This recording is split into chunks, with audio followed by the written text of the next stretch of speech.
Shalom anak-anakku yang terkasih SMP dan SMA Trimulya dan Meta Mulia. Hari ini kita akan mengakhiri tahun ajaran 2019-2020 dengan satu pengakuan bahwa pertolongan kita adalah di dalam nama Tuhan yang menjadikan langit dan bumi serta memelihara ciptaannya untuk selama-lamanya. Dan kiranya turun atas setiap engkau semua berkat anugerah dari Allah Bapa, Allah Anak, dan Allah Roh Kudus yang hadir dan menyertai ibadah online hari ini. Amin, puji Tuhan. Silakan mengambil satu dulu di hadapan Tuhan.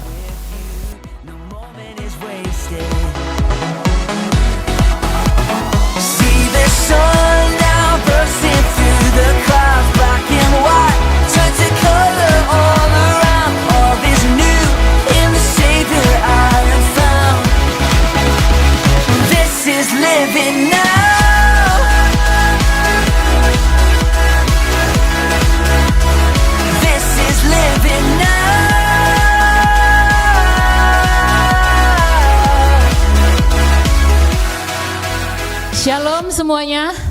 Setahun tidak terasa kita bertemu, kita belajar bersama-sama. Dan hari ini kita mengakhirinya. Kita akan mengakhirinya dalam satu ibadah. Dan mari kita memuji Tuhan bersama-sama.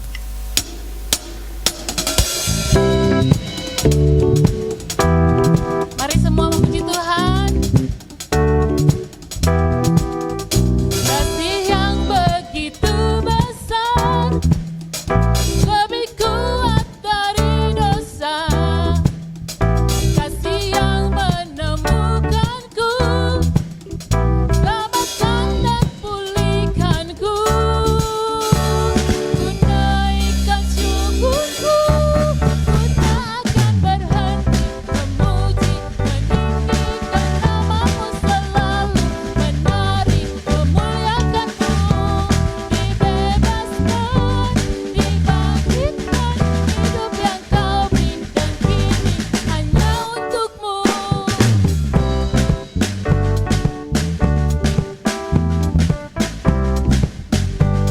Mari kita bersama-sama. Kasih yang begitu besar, lebih kuat dari dosa. Kasih yang menemukanku, selamatkan dan pulihkanku. Ku naikkan syukurku, ku tak akan berhenti memuji, meninggikan namamu selalu, menari, memuliakanmu. Dibebaskan, dibangkitkan, hidup yang kau berikan kini hanya untukmu.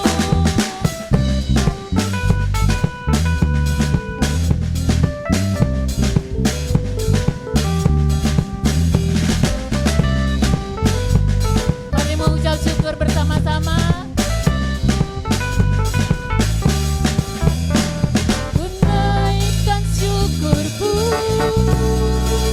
ku naikkan syukurku,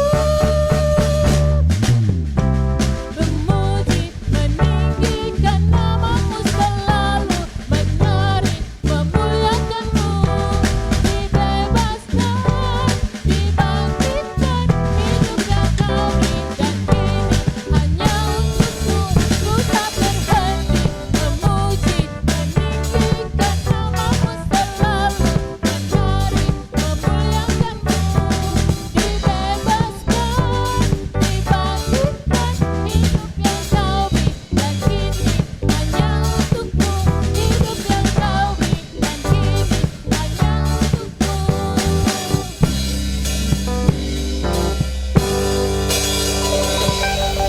Kita menyadari bahwa hidup kita ini hanya anugerah semata. Tidak ada yang bisa kita banggakan dari diri kita. Mari kita mengucap syukur dengan apa yang sudah Tuhan beri. Mari kita bersama-sama menaikkan pujian.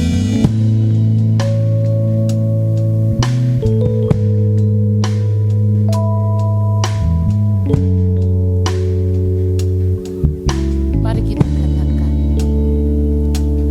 I am here because of your grace. I am here because of your love, Lord Jesus.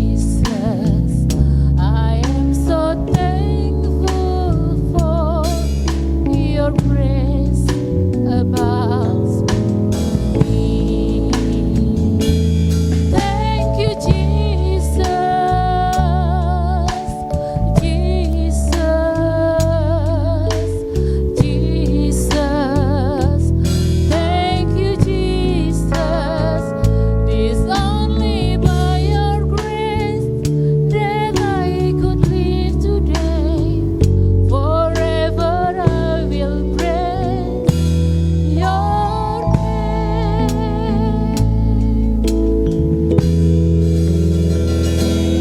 I am here because of your grace. I am here because of your love, Lord Jesus. I am so thankful for your grace abounds to me. Thank you, Jesus, Jesus, Jesus. Thank you, Jesus. It's only by your grace that I could live today. Forever I will praise your name.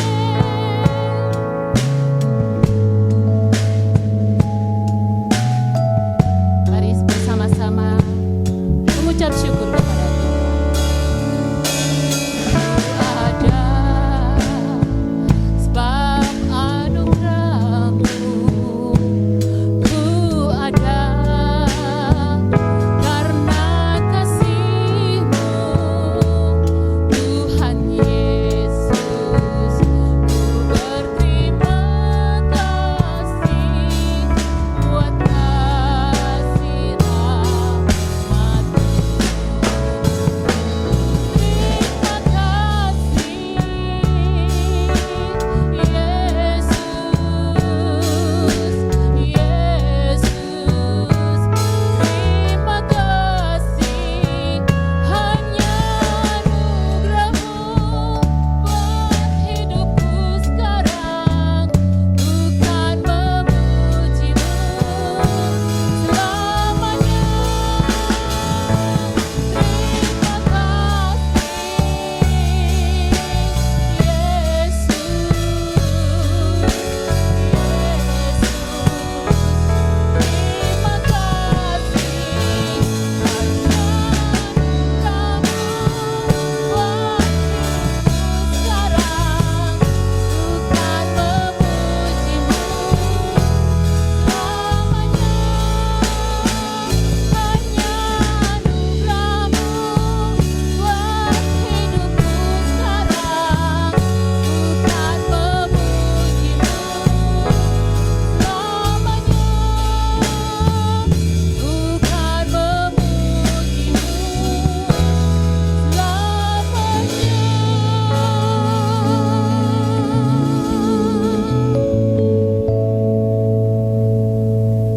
Shalom saudara-saudari yang terkasih dalam Tuhan.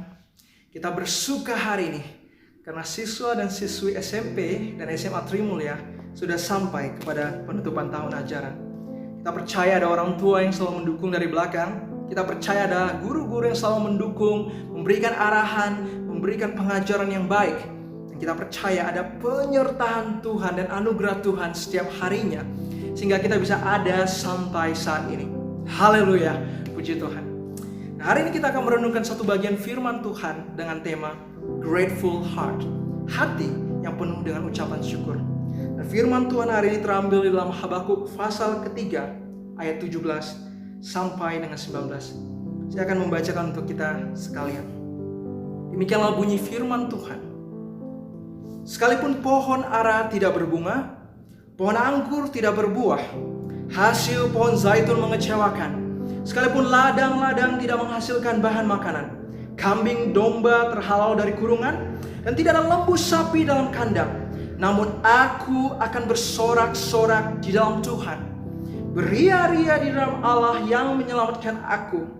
Allah, Tuhanku itu kekuatanku.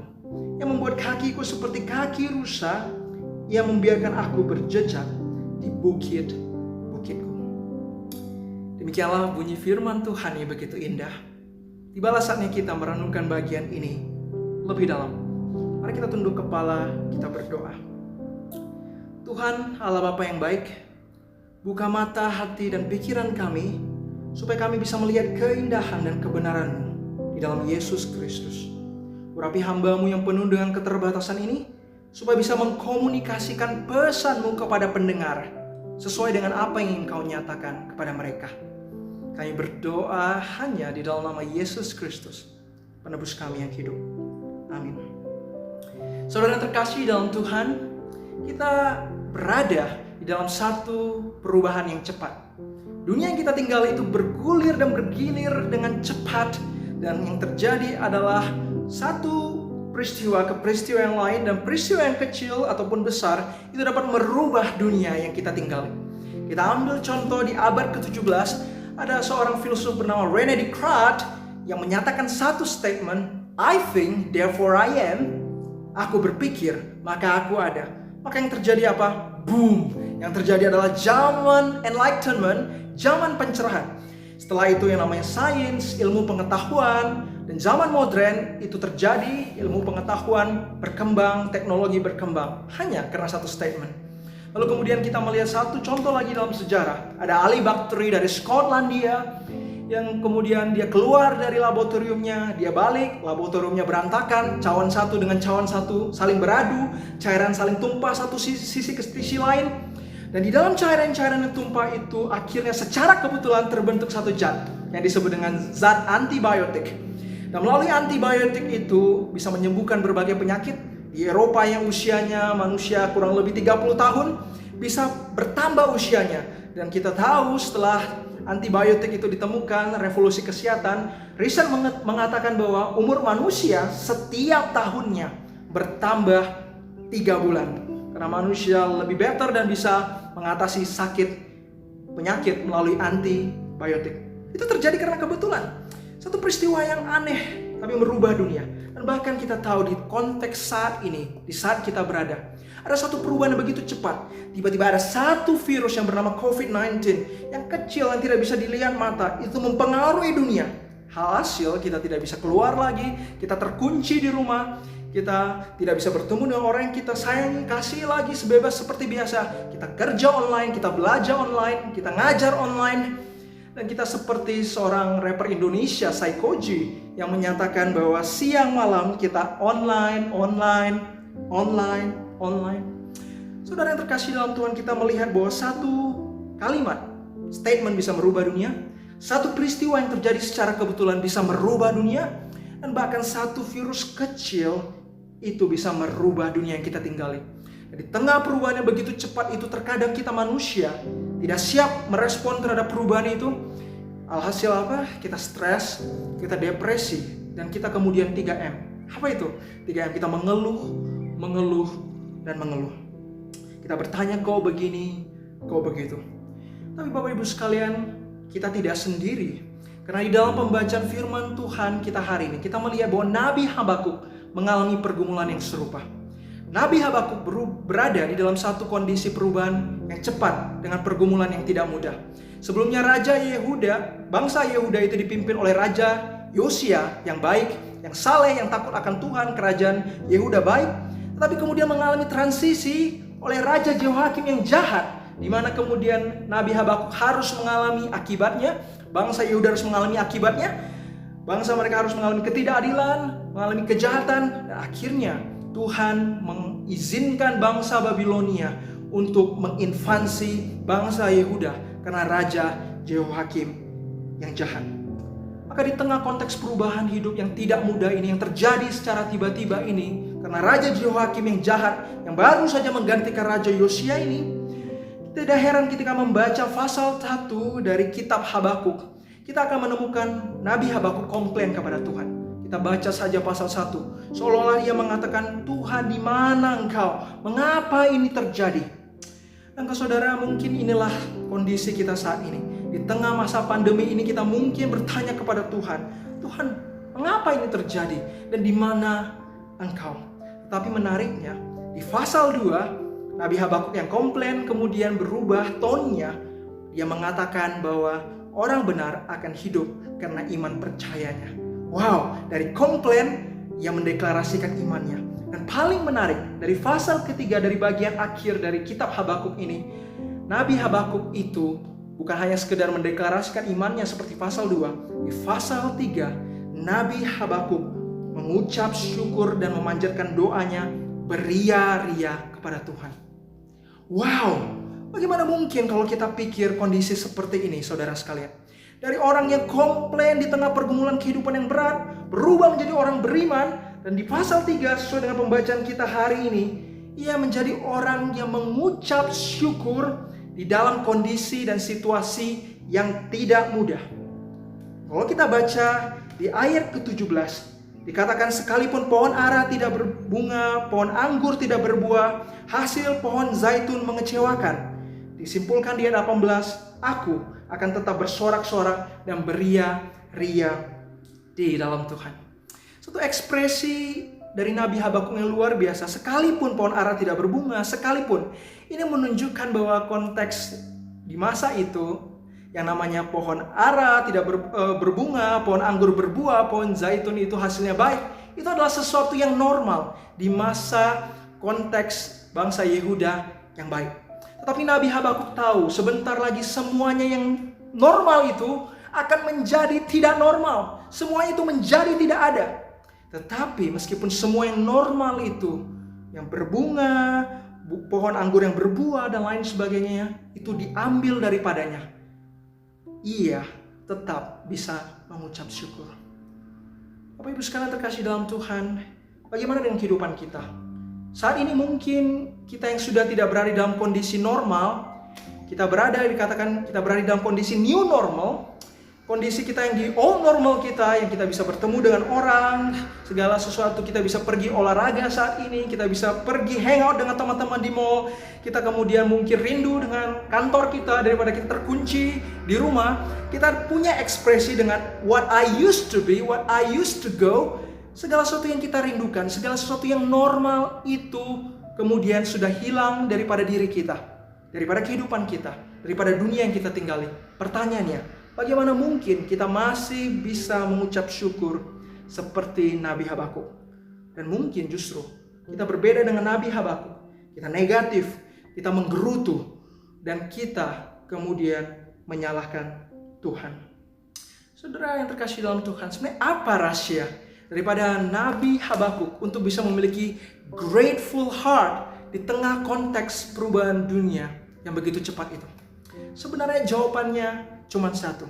Saya yakin mengapa Nabi Habakuk itu bisa terus mengucap syukur di dalam segala kondisi dan situasi. Karena ia menyadari dan ia percaya bahwa situation will or might change, but God remain unchanged. Situasi dan kondisi bisa berubah, tetapi Allah yang aku percaya tidak bisa dan tidak akan berubah. Saudara, sebenarnya rahasia kita bisa mengucap syukur setiap hari dalam segala kondisi karena menyadari bahwa kita memiliki Allah yang tidak akan berubah dan tidak bisa berubah. Tidak akan berubah dalam apa? Yang pertama adalah kita memiliki Allah yang tidak akan berubah dan tidak bisa berubah di dalam kasih setianya. Kalau kita perhatikan di dalam ayat 18, saudara yang terkasih dalam Tuhan, kita melihat bahwa Nabi Habakuk dikatakan dia beria-ria, aku beria-ria di dalam kasih Allah yang menyelamatkanku. Di sini Nabi Habakuk mengucap syukur atas keselamatan yang Tuhan berikan. Saudara, di sini sangat menarik. Kita tahu bahwa saat itu bangsa Yehuda itu sebentar lagi dijajah oleh bangsa Babilonia. Ada sejarah yang menyatakan kurang lebih ada masa 4 tahun penantian sebelum bangsa Babilonia bergerak menghancurkan bangsa Yehuda. Tetapi di tengah masa penantian 4 tahun itu, meskipun Tuhan belum menyelamatkan daripada bangsa Yehuda itu, tetapi Nabi Habakuk tetap percaya bahwa Tuhan yang telah menyelamatkan bangsa Israel di dalam sejarah di masa lampau adalah Tuhan yang juga akan menyelamatkanku. Itu sebab aku bisa beria-ria pada Tuhan yang menyelamatkanku. Saudara terkasih dalam Tuhan, sering sekali kita di dalam kehidupan kita, ketika kita mengalami pergumulan berat, kita merasa tidak ada satu alasan lagi dalam hidup untuk mengucap syukur. Tapi saudara sekalian terkasih dalam Tuhan, selalu ada alasan untuk mengucap syukur. Dan alasan mengucap syukur itu, kenapa? Karena ada Tuhan yang telah menyelamatkan kita. Dan di dalam iman kepercayaan kita, kita tahu sebagai orang Kristen, Tuhan yang telah menyelamatkan kita adalah Yesus Kristus Tuhan kita. Tetapi satu yang harus kita pegang dan mengerti, bahwa karya keselamatan Yesus Kristus itu bukan hanya berbicara tentang sesuatu yang terjadi nanti di surga nanti, tetapi Yesus Kristus di dalam karyanya yang agung, di dalam pribadi yang tidak berubah, di dalam kasih setianya, juga menghadirkan karya keselamatan setiap harinya di dalam kehidupan kita. Itu sebab Bapak Ibu sekalian terkasih dalam Tuhan, terlepas dari apapun kondisi, terlepas dari apapun situasi, kasih Yesus selalu menerangi. Jikalau kita mau merenungkan di dalam kehidupan kita, arti Tuhan Yesus yang menyelamatkan ini sangat dalam sekali. Tuhan yang menyelamatkan kita itu bukan hanya berbicara tentang keselamatan jiwa kita di sorga kekal nanti. Tetapi ini berbicara tentang Tuhan yang berjalan bersama dengan kita. Tuhan yang menyelamatkan kita. Tuhan yang selalu memperhatikan kita. Ini memberikan kita satu pengharapan bahwa kita di dalam dunia ini sebenarnya tidak pernah berjalan sendiri di dalam pergumulan yang paling berat sekalipun. Yesus Kristus hadir menyelamatkan kita di dalam setiap kehidupan kita, di dalam waktunya yang sempurna dan bukan waktu-waktu kita. Inilah seperti bagian daripada Mazmur 37 ayat 24. Mazmur 37 ayat 24 menyatakan bahwa anak Tuhan tidak akan jatuh sampai tergeletak, sebab tangan Tuhan menopang tangannya. Dan saya yakin inilah gambaran yang menjadi keyakinan dan iman kepercayaan daripada Habakuk.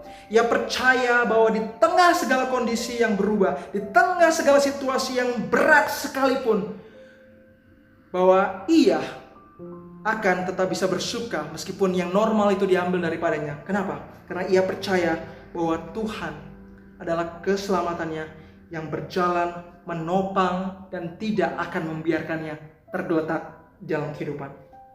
Saudara yang terkasih dalam Tuhan, kita harus percaya bahwa segala sesuatu yang berat di dalam kehidupan kita pasti berlalu. Dan di dalam prosesnya ada tangan Tuhan yang selalu menggandeng kita untuk menjalani kehidupan. Kalau kita mau lihat ke belakang, begitu banyak sekali penyertaan Tuhan di dalam kehidupan kita. Nah, kalau kita lihat pergumulan-pergumulan terjadi di belakang, kita pikir bahwa rasanya mustahil kita lewati. Rasanya deadline yang begitu berat. Rasanya ujian yang begitu sulit sekali. Rasanya juga pekerjaan yang rasanya impossible untuk kita selesaikan. Tetapi ternyata setelah kita lalui, kita bisa lewati juga. Dan itu terjadi bukan karena kehebatan kita, bukan karena kepintaran kita, tetapi kita percaya karena God, the unchanging God itu, Allah yang tidak berubah di dalam kasih kesetianya, di dalam keselamatannya, itu berjalan bersama kita di tengah pergumulan hidup untuk menyelamatkan kita dan menguatkan dan kemudian memberikan kita jalan keluar. Inilah yang menjadi rahasia daripada Nabi Habakuk yang bisa mengucap syukur di dalam segala situasi. Karena ia terfokus bukan dalam problemnya, tetapi di dalam kasih setia Tuhan yang tidak berubah. Khususnya di dalam kasih keselamatan yang Tuhan nyatakan. Berikutnya, saudara terkasih dalam Tuhan, rahasia daripada seorang yang mengucap syukur memiliki grateful heart. Karena ia menyadari bahwa ia percaya kepada Tuhan yang tidak berubah. Bukan hanya di dalam kasih setianya, tetapi juga di dalam kebaikannya. Kalau kita baca di bagian ayat 19, kita menemukan deklarasi daripada Nabi Habakuk. Ia berkata bahwa Allah itu tidak berubah di dalam apa? Di dalam kebaikannya. Mengapa? Karena Tuhan terus memberikan kekuatan kepada anak-anaknya di tengah pergumulan. Itu sebab kalau kita baca di ayat 19, dengan jelas dikatakan Nabi Habakuk berkata, Allah itu kekuatanku. Saudara terkasih dalam Tuhan, kekuatanku ini menarik sekali. Dalam bahasa Ibrani, kata kekuatan ini memakai kata noun hayil. Ini menunjukkan kekuatan ini adalah kekuatan yang bukan kekuatan biasa, tetapi kekuatan seperti tentara ratusan banyaknya. Dengan kata lain, Nabi Habakuk ingin mengatakan bahwa sekalipun tentara Babilonia yang ratusan banyaknya itu akan sebentar lagi menginvasi, menghabiskan bangsa Yehuda karena penghakiman Allah datang kepada Raja Joakim dan bangsa Yehuda, tetapi aku tetap akan memiliki kekuatan ratusan kali lipat seperti tentara yang datang menghampiri. Mengapa? Karena ada Tuhan yang begitu baik yang menghadirkan kekuatannya di dalam kehidupanku. Saudara yang terkasih dalam Tuhan, wow, ini satu yang luar biasa. Di sini kita mendapat pengertian bahwa sebagai anak Tuhan sebenarnya kita diberi kuasa untuk bisa tetap teguh di dalam pergumulan kita.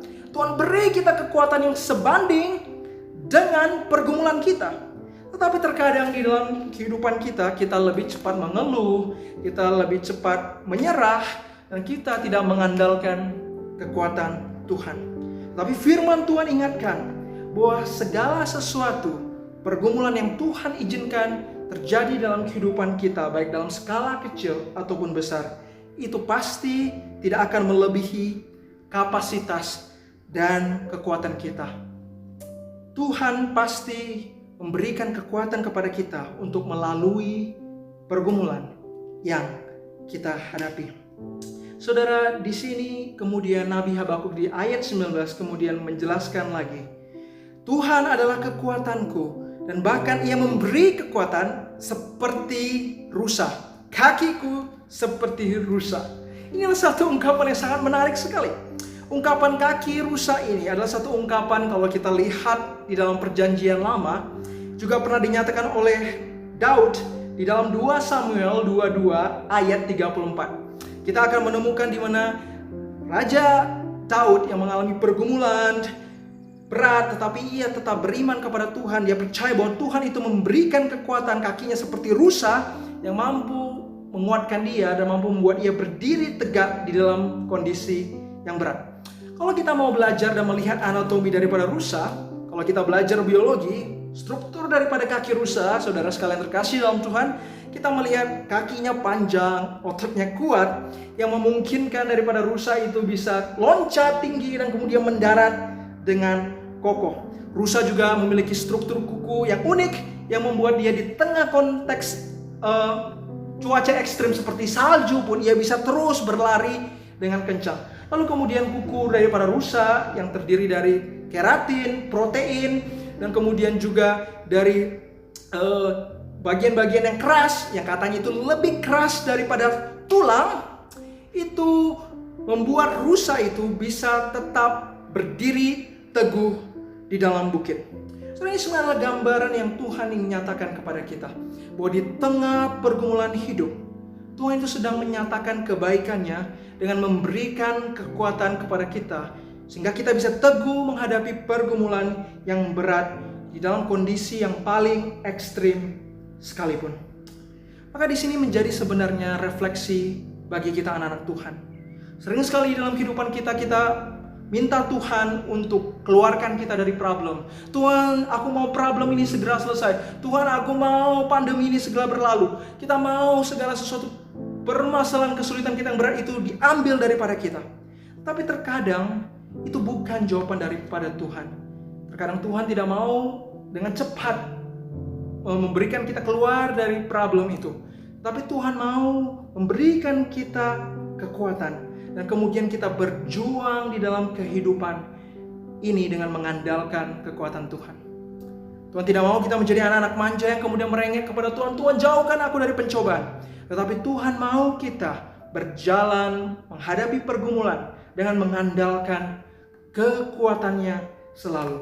Saudara, sebesar apa pergumulan yang kita hadapi, sebesar itu juga kekuatan dan ketangguhan yang Tuhan berikan untuk kita menghadapi pergumulan ini. Saudara yang terkasih dalam Tuhan, inilah rahasia besar bagaimana kita terus bisa mengucap syukur di dalam segala kondisi. Yaitu apa? Kita memiliki iman kepercayaan. Kita terfokus bukan kepada problem kita, kepada kesulitan kita, ke dalam keterbatasan kita. Tetapi kita mau fokus kepada Allah yang tidak berubah. Di dalam apa? Di dalam kasih setianya, di mana Ia menyelamatkan kita. Dan di mana Allah itu tidak berubah di dalam kebaikannya. Karena Ia terus menguatkan kita di dalam pergumulan kehidupan kita. Saudara terkasih dalam Tuhan, di New York ada 2 arsitektur yang luar biasa. Kalau kita melihat yang pertama di Fifth Avenue di depan RCA Building, ada satu gambar patung Atlas. Atlas itu adalah satu dewa mitologi Yunani yang menanggung beban dunia di belakang pundaknya. Kita melihat dia terbeban dan berat sekali dia menanggung beban dunia itu. Lalu kemudian masih menariknya, di seberang kawasan Fifth Avenue itu ada satu katedral yang bernama St. Patrick Cathedral. Dan menariknya, kontra dengan patung Atlas yang memegang dunia, di St. Patrick Cathedral ada satu patung Yesus Kristus yang memegang dunia dengan mudahnya dengan satu tangan. Maka pertanyaannya kepada kita pada hari ini, di dalam hidup kita, gambaran apa yang kita mau pilih? Apakah kita mau menanggung beban kehidupan kita di tengah pergumulan itu dengan kekuatan kita sendiri, dengan usaha kita sendiri seperti patung Atlas itu? Ataukah kita kemudian mau memfokuskan semua perhatian kita, beban kita, pergumulan kita kepada Allah yang menopang kita, Allah yang tidak berubah di dalam kasih setianya, Allah yang menyelamatkan kita, Allah yang tidak berubah di dalam kebaikannya, Allah yang selalu menguatkan kita. Mana gambaran yang kita mau pilih? Kita menopang pergumulan itu sendiri, atau kita berfokus kepada Allah yang menguatkan dan menghadirkan kasih setianya di dalam kehidupan kita?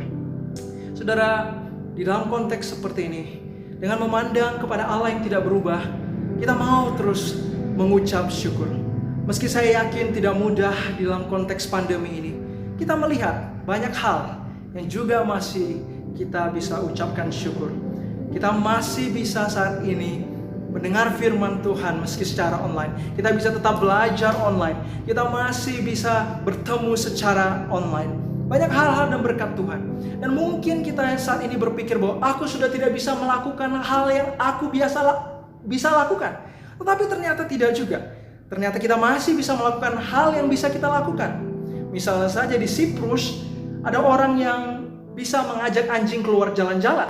Hah? Bagaimana bisa keluar jalan-jalan di masa physical distancing ini, social distancing?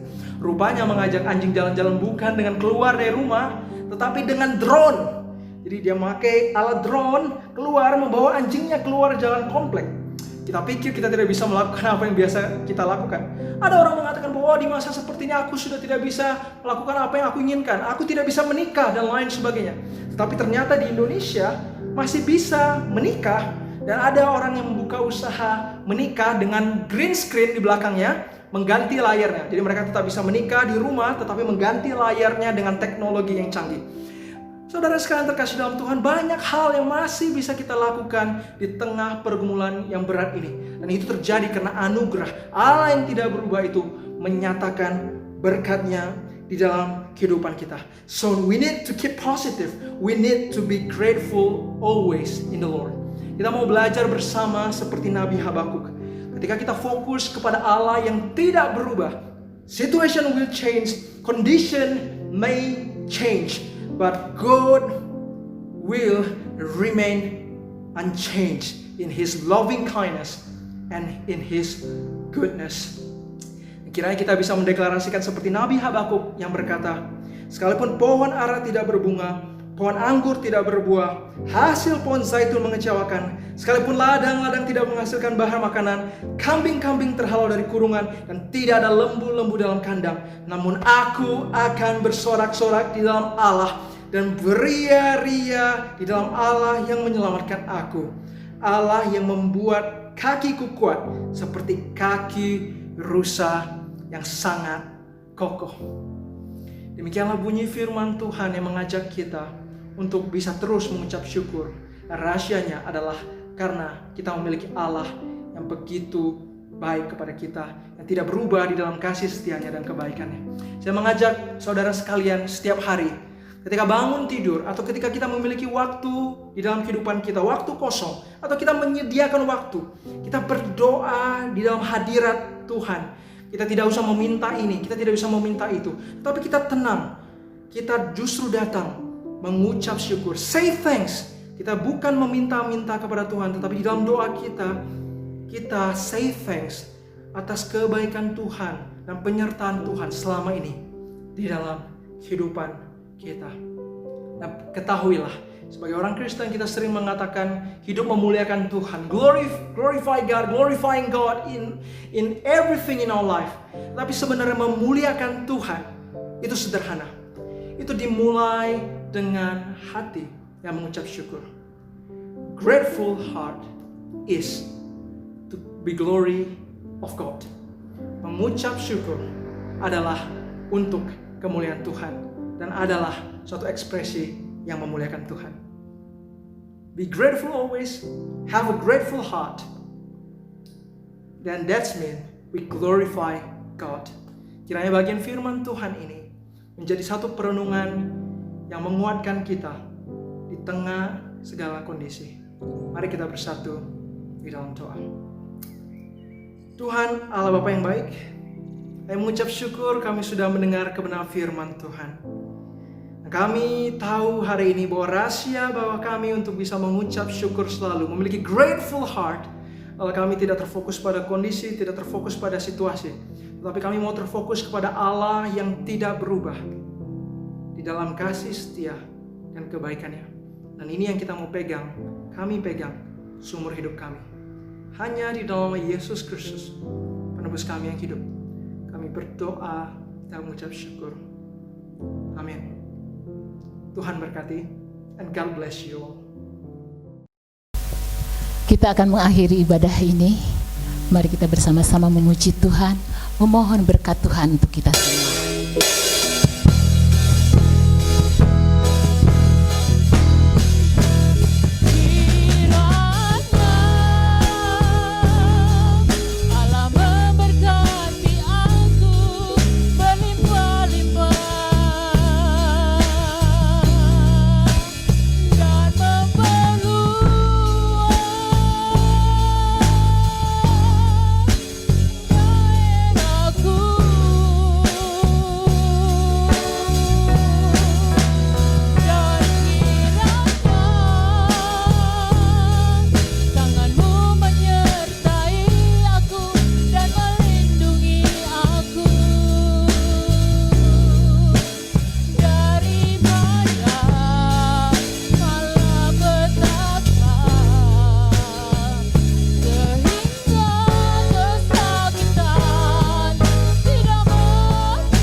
Mari kita akan sama-sama mengakhiri ibadah kebaktian tutup tahun ajaran SMP, SMA Trimulia Bintang Mulia, dan sama-sama kita akan mengakhirinya dengan doa berkat.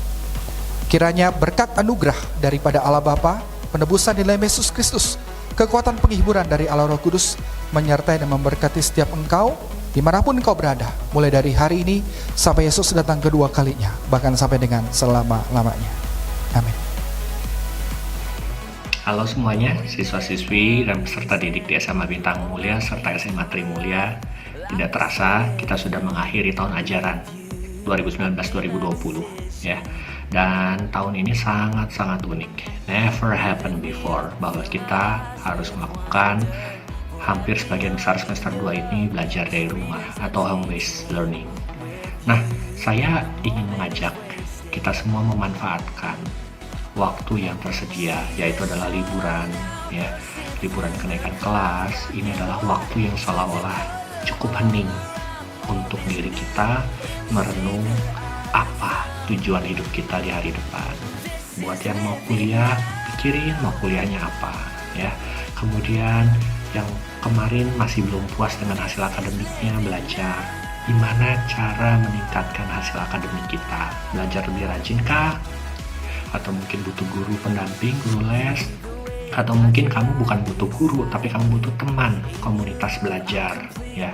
Apapun itu solusinya, renungkan di saat ini ya, karena saat-saat ini adalah saat yang paling baik di mana kamu lebih dekat sama Tuhan.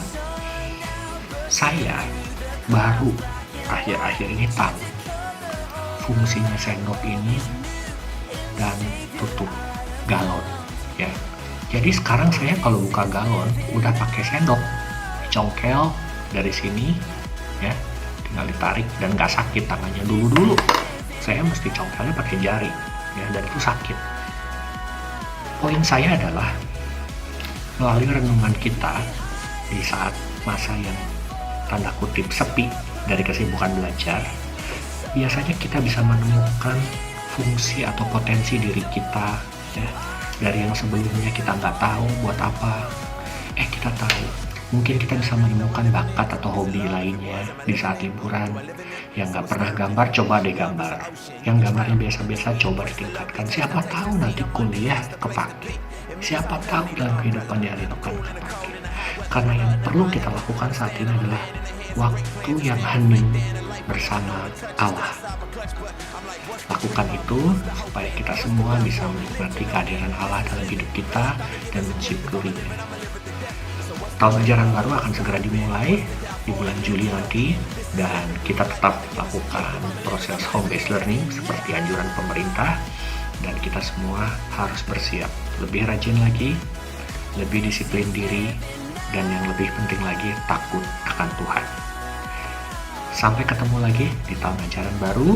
Selamat berlibur di rumah tentunya, dan selamat belajar dan menemukan potensi-potensi diri lainnya selama liburan ini. Sampai ketemu.